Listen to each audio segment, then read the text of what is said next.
La Bruja y el Búho, The Witch and the Owl. This is the first book that Caracópolis has published. Why does it have two titles? Because it's two stories in one.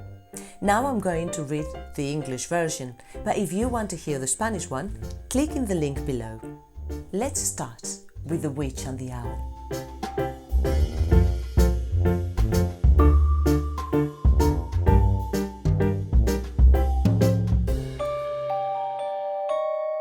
In a faraway forest lived a very ugly witch in her magical cottage built of stones and bricks.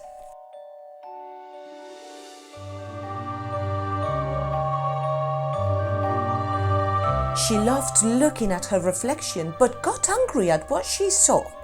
She expected beauty and perfection, but she found ugliness and a nasty wart. She wanted to be as lovely as the princesses of the tales, with her hair long, smooth and wavy, softer skin and not so pale. She knew an old spell to change the way she looked, but she didn't have a herb. She had to find it in the woods. On a very dark night in a terrible storm, she resolved to get everything ready, making sure she would keep warm and her suitcase wasn't too heavy. Between lightning and thunder, she climbed to the roof to begin her quest.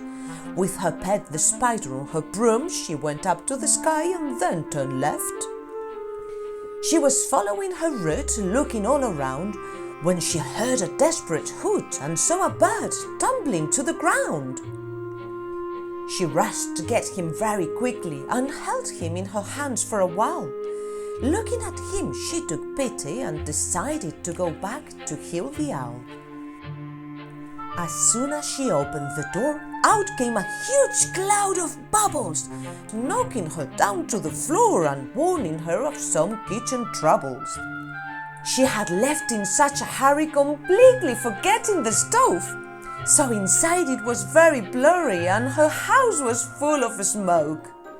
With the owl still in her pocket, she gave her cottage a thorough scrub, moving her brush as quick as a rocket, while the lazy spider sat on her hat. After cleaning up all the mess, the witch carefully took the owl and gently dried her guest with a soft and fluffy towel. She found a splinter under his wing and prepared to remove it immediately. Tweezers and needles were ready and clean to deal in haste with the emergency. A few days went by and the owl was almost healed. Now he was ready to fly. He wanted to go back to the field. Before the witch left again, she put out the fire. She didn't wait for the rain so she could fly faster and higher. But waving goodbye to the owl, she had a thought. Did she really want to get rid of her hairy wart? How could she believe she was ugly? The animals found her very cuddly. She would become a proper witch vet. There was no reason for her to be upset. She used her magic for a different spell. Her cottage became a hospital to make everyone feel well. She hung up a big sign for the place to be easily found. All animals could see it from up in the sky or down to the ground. While the owl managed the crowd, because the birds were chirping too loud, the spider called all the patients on the list. The rabbit was first. Her teeth needed to be fixed. The owl wanted to help and asked if he could stay.